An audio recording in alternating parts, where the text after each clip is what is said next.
you and I are young, so it would be a little bit strange if I talked about retirement. But that's what I'm going to be talking about today, because one day you and I are going to be older, and we're not going to be physically able to work. And when that happens,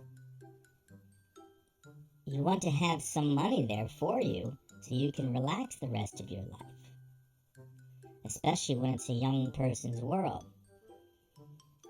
And in order to have that, we have to start now. I know it's strange, but you do. You have to plan now. Now, there are two different types of retirement plans I'm going to talk about today. The first is called a 401k. Let me go into that. Now, a 401k is a plan for your retirement, which is tax deferred. Tax deferred means you don't pay taxes until you withdraw in the end. And that's nice, because all those years you invest for your retirement, you don't pay taxes. That's good. On the other hand, there is a trade-off. You do have to pay, in the end, some taxes, and you can't use that money while it's being invested. But it is a nice thing. Strangely, many years ago, companies, in many cases, would create a 401k for you, and they would put all the money in themselves for you. You didn't have to put any money in, but now things are different. Some companies will match every dollar you put in. You put in $1, they put in $1. Again, this is for your 401k. You put in $1, some companies will put in 50 cents. That's half. And sometimes they won't put anything at all in, which is zero. And you have to do it yourself. But it's still worth it. Why?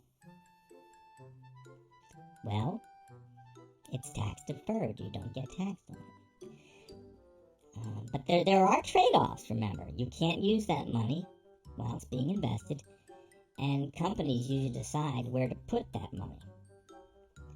Now, if your company doesn't have a 401k plan, a retirement plan for you, you can start a retirement savings plan yourself.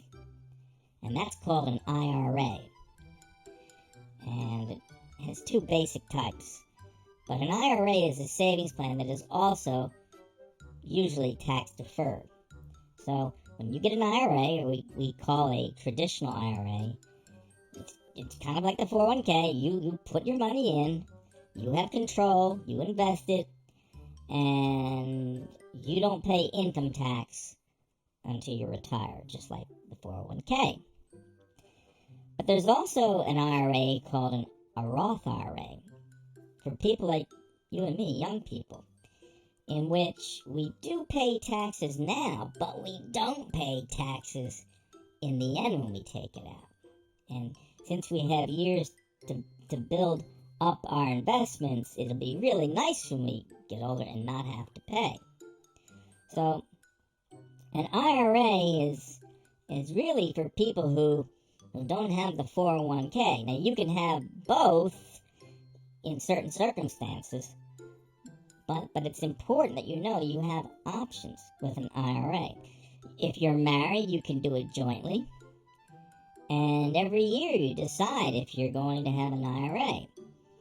And there is a maximum amount, and that changes from year to year. So I won't even tell you how much the maximum is, because 1 year from now it could be different. Okay? So let's summarize what I just went over. Okay? First, how can a 401k plan benefit you? Well, what did I say? Well, it's tax deferred, meaning you don't pay tax until the end. Plus, some companies do contribute or participate. what does tax deferred mean? It means you don't pay tax on these funds until they are withdrawn, which means when you are older. Now, how is the IRA different from the 401k? Well, remember, the IRA you can open up yourself. You don't have to have a 401k plan. The 401k plan is offered through your employer. And finally, what is the difference between a traditional or regular IRA and a Roth IRA? Okay? Well, in the regular IRA, you get taxed at the end when you withdraw the money. With the Roth IRA, they have been taxed, but you don't pay tax when they're due. Okay? So you'll make the choice, but usually young people go after the Roth IRA. All right, you're going to have an assessment, so make sure you look over this video a couple of times if you don't understand, because all the answers will be here. Good luck.